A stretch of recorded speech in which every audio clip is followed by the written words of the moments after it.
पिछले वीडियो में आपको बताए थे ना 10 क्वेश्चन, और आज ये 11वां क्वेश्चन। देखिए, पॉइंट के बारे में आपको बताया था कि पॉइंट क्या होता है, बिंदु बताए थे ना। इसमें न लंबाई हो, न चौड़ाई हो, न मोटाई हो, केवल थोड़ी सी जगह छेदती हो, पॉइंट कहलाता है। अगर आपसे पूछता है कि अलग अलग नाम के 5 पॉइंट अंकित करो, तो अलग अलग नाम के 5 पॉइंट निम्नलिखित हैं, ऐसे पॉइंट लगा देंगे और नाम कुछ भी दे देंगे, ABCD XYZ कुछ भी, ठीक है। तो एक पॉइंट ये हो गया, एक ये हो गया, एक ये 5 बार जो है पॉइंट देना है, और पांचों का नाम आप अपने मर्जी से कुछ भी दे सकते हैं। ABCD का जो अक्षर है उसमें से कोई भी, समझ गए। उसके बाद अगर दोनों तरफ एरो का चिन्ह लगा हो तो उसे क्या कहेंगे? एरो का मतलब तीर। अगर दोनों तरफ तीर लगा हुआ है तो क्या बोलेंगे उसको? कल बताए थे, क्या बोलेंगे? भूल गए?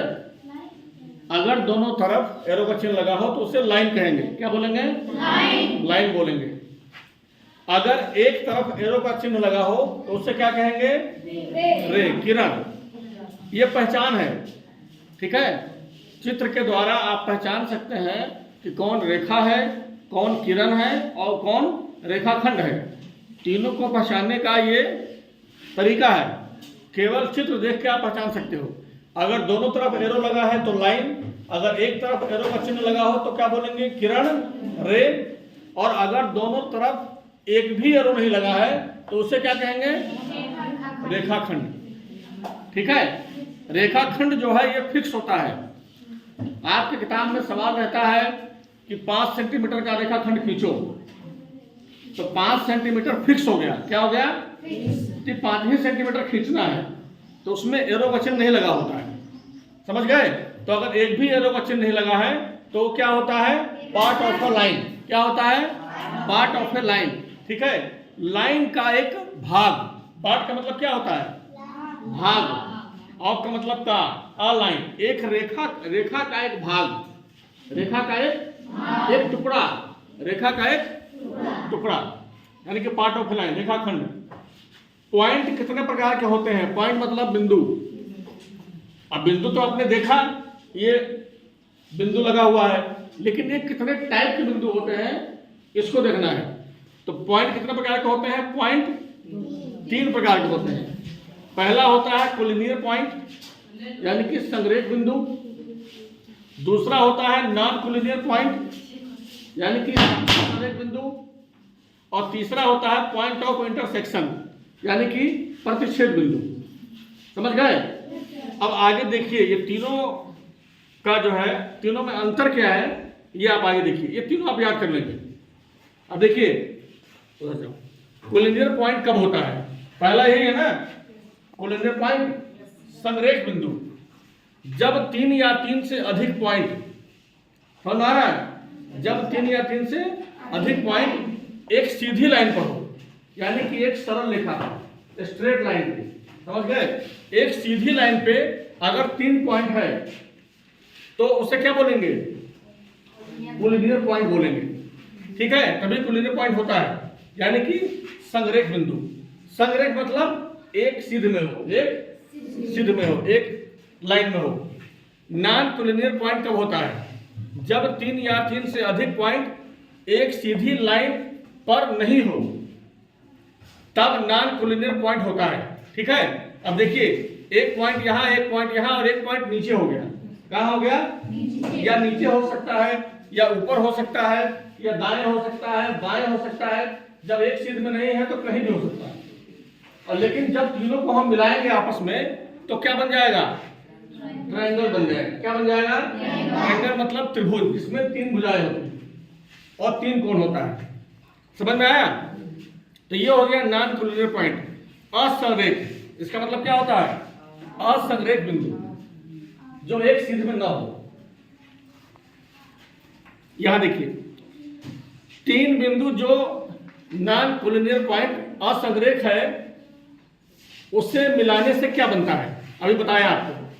3 बिंदु जो असंरेख है, नॉन कोलिनियर है, उसको अगर मिला देंगे तो क्या बनेगा? ट्रायंगल बन जाएगा, ठीक है। क्या बन जाएगा? ट्रायंगल बन जाएगा। और 3 पॉइंट जो कोलिनियर पॉइंट यानी कि संग्रह बिंदु है, एक सिद्ध में है, उससे मिलाने से क्या बनेगा? एक लाइन बन जाएगा। क्या बनेगा? लाइन। एक लाइन बन जाएगा। समझ रहे हैं? एक लाइन बन जाएगा। उसके बाद देखिए, अब ये लास्ट है आपका 20वां क्वेश्चन। पॉइंट ऑफ इंटरसेक्शन किसे कहते हैं? पॉइंट ऑफ इंटरसेक्शन का मतलब क्या होता है? प्रतिच्छेद बिंदु। प्रतिच्छेद बिंदु का मतलब क्या? देखिए, जब 2 या 2 से अधिक लाइंस एक ही पॉइंट से गुजरे। अब जैसे देखिए, थोड़ा उधर जाओ, देखिए ये पॉइंट है, देख रहे हैं, बीच में हमने पॉइंट लगाया, उस पॉइंट से 2 या 2 से अधिक लाइन, कितना? एक लाइन रहेगा तो नहीं माना जाएगा।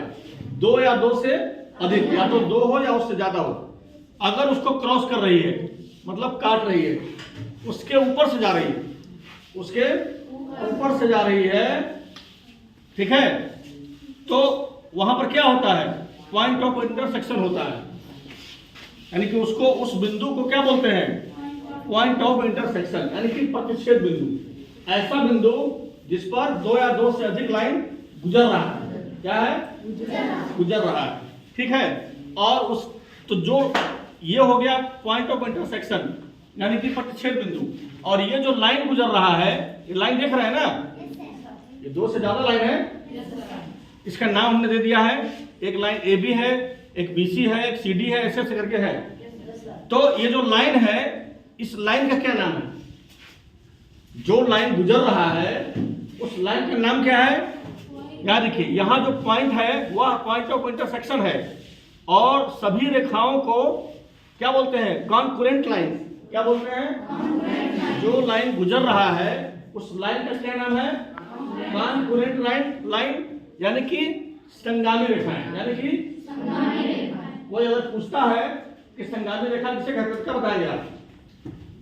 यही बताएंगे, ठीक है। कि जब 2 या 2 से अधिक लाइन एक ही पॉइंट से गुजरे, तो जो लाइनें गुजरती हैं, जो रेखाएं गुजरती हैं, वह क्या कहलाती हैं?